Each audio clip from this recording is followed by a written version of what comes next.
Olá, sejam todos muito bem-vindos a mais um Conversa Pública. Falar de economia, principalmente em tempos de crise, é fundamental para uma boa educação financeira familiar. Mas o brasileiro nem sempre está disposto a lidar e a administrar o dinheiro no dia a dia. No programa de hoje você vai conferir algumas dicas do educador financeiro Reinaldo Domingos para botar as suas contas em dia. Nesse primeiro bloco, o especialista explica como a crise financeira aumentou o número de inadimplentes no Brasil. Bom, em momento de crise, o melhor caminho é a gente parar, refletir e saber qual é a sua verdadeira situação financeira. Podemos estar em três situações. Posso estar endividado, posso estar numa situação de equilíbrio financeiro ou até mesmo investidor. Hoje, nós temos muita gente endividada, inadimplente, são mais de 60 milhões de brasileiros hoje inadimplentes. Então, enfrentar uma crise como hoje, com a empregabilidade a quase 14 milhões de pessoas desempregadas, isso leva a gente a uma grande reflexão. Se eu estiver trabalhando, eu tenho que pensar como é que está a saúde financeira desse meu trabalho. Mesmo como funcionário público eu teria problemas, porque também já é um problema os nossos órgãos públicos conseguirem pagar os seus próprios salários e 13º, como a gente vê isso todo dia na mídia, com realmente preocupações muito grandes. Eu já estive inclusive em outros estados que já faz 6 anos que o funcionalismo público não dá aumento. Isso significa uma perda de poder aquisitivo muito grande. E nós, trabalhadores, precisamos nos ater a isso e principalmente a célula chamada família, que é onde a gente precisa realmente buscar pelo equilíbrio financeiro e, acima de tudo, uma melhor produção, um melhor desempenho do dinheiro que a gente ganha do nosso trabalho empreendedor, seja ele como empregado, seja ele como empregador. É importante que nós tenhamos uma rotina. Falamos que é uma educação financeira, uma forma de você se organizar. Para isso, uma reunião familiar é essencialmente importante, porque se você tem as crianças, os jovens, o cônjuge junto, nós temos uma condição de fazer algo muito mais interessante, até porque todos têm sonhos, todos têm desejos, todos querem consumir. E é necessário que a gente faça aquele orçamento financeiro onde nós priorizamos os sonhos antes das despesas. Para isso, eu preciso reduzir despesas. Reduzir despesas só o provedor, aquele que traz o dinheiro para dentro de casa, ou os dois, o casal, isso talvez não seja só esse o caminho. E tenho certeza que não é. O caminho é fazer com que todos participem do orçamento financeiro familiar. Onde nós estamos gastando mais? Temos excesso de 20, 30, 40, 50% em alguns gastos, como energia, água, telefone, todo tipo de alimentação, vestuário. E aí nós temos que buscar pela redução. Mas o que motivaria o meu filho a tomar um banho mais rápido e gastar menos água e menos energia elétrica? Só o sonho faz isso ali, realmente tomar a decisão de tomar um banho mais curto. Filho, olha o seu videogame, olha a sua bola, está saindo pelo ralo do chuveiro, e isso é realmente algo que funciona. Então nós temos que ter o antídoto para com a família, para reduzir os gastos de consumo, os sonhos como sendo o principal. Enfrentar o endividamento é praticamente impossível. Como assim impossível? Você é um educador financeiro, terapeuta financeiro, como é que você fala um negócio desse numa entrevista como essa? Eu posso lhe afirmar.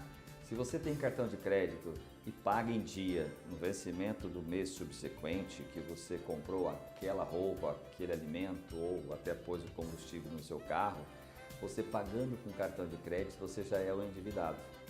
Então quer dizer que 95% dos brasileiros têm dívidas? Sim, porque 95% dos brasileiros têm cartão de crédito. E se tem cartão de crédito e compra por meio dele, todos temos dívidas. Agora, ter dívida é um problema? Não. Ter dívida pagando em dia, sem nenhum problema. Qual é o maior problema? É quando a gente compra, faz por meio do cartão, do boleto, do carnê, e não temos condições de fazer a quitação, o pagamento, honrar aquele compromisso daquela prestação. Aí entra o problema da inadimplência. Então, quando você faz uma dívida e paga ela em dia, nós não temos um problema. Ah, estamos pagando juros? Sim, mas não necessariamente temos um problema aí evidenciado. Ao contrário, o cuidado é para não ter um superendividamento. Esse superendividamento acima de 30% do que você ganha, imagine que você ganhe R$1.000, até R$700, ou seja, você tendo nas suas mãos, legal, 30% seria a dívida, então eu tenho prestações até R$300 num ganho de 1.000. Ou 10.000 que eu ganho, eu tenho até 3.000 de dívidas, nenhum problema. O maior problema está quando você ultrapassa esses 30%, porque aí você terá que honrar os seus compromissos do mês e mais esse endividamento. O PROCON mesmo fala que acima de 30% chamamos de superendividamento. Portanto, ter dívida não é um problema desde que você tenha ela sob controle. É importante saber sair do endividamento não consciente, aquele endividamento que você perdeu o controle e ficou totalmente descontrolado e agora está inadimplente ou prestes a ficar negativado o seu nome. E aí entra o ponto importante, como é que eu saio deste problema? O primeiro passo é fazendo com que a família participe desse processo. Muitas vezes o provedor esconde, protege a família, não, deixa que eu resolvo isso sozinho. Esse é um dos grandes erros. Então a gente precisa chegar numa reunião familiar e falar, olha, nós estamos com problemas, queremos viajar, queremos ter carro, queremos ter o videogame, mas nós precisamos também ter um sonho de sair desse problema que seria o endividamento não controlado, a inadimplência. O primeiro passo então é fazer com que todos se conscientizem para que todos se movimentem, porque 80% hoje dos gastos de uma família está dentro da própria casa. Então todos participam e aí todo mundo fazendo com que esse movimento seja reduzido, os gastos. Primeiro, fazendo um diagnóstico financeiro por 30 dias, registrar tudo que gasta por tipo de despesas e propor uma redução em cada uma delas de 30% a 50% e algumas podendo ser eliminadas. 2. Estabelecer muito claramente os sonhos de curto, de médio, de longo prazo. Nós podemos falar curto, nós podemos falar médio e nós podemos falar longo prazo. Por que 3 cofrinhos, um cada maior que o outro? Porque a criança entende isso, que para encher um cofrinho grande é longo tempo, médio ou até curto é muito mais rápido. E nós precisamos estabelecer isso quando a gente quer sair das dívidas. Não adianta chegar lá com a proposta, vamos sair das dívidas, esse é o único sonho que a gente tem. Ninguém vai participar. Então é importante você inserir dentro desses sonhos, pode ser curto, ou médio ou longo, o seu endividamento. Primeiro passo, diagnosticamos, reduzimos gastos. Segundo, estabelecemos nossos sonhos, inclusive sair das dívidas. Terceiro passo, vamos ter um orçamento que priorize esses nossos sonhos, inclusive a própria dívida que eu tenho, que é a prestação, antes das despesas. É um modelo novo mental, que é um orçamento, chamamos ele de orçamento financeiro de SOP. Ganho menos sonhos, menos dívidas, depois as despesas. Quarto, poupar, guardar dinheiro para você sair das dívidas, caso o credor fale assim, olha, eu só quero receber à vista ou em 2, 3 parcelas, e você fala, eu não tenho esse dinheiro, então eu devo, eu não nego, eu pago como e quando eu quiser. É nesse sentido que você tem que assumir um posicionamento firme. Mas o meu nome vai ser negativado. Fique tranquilo.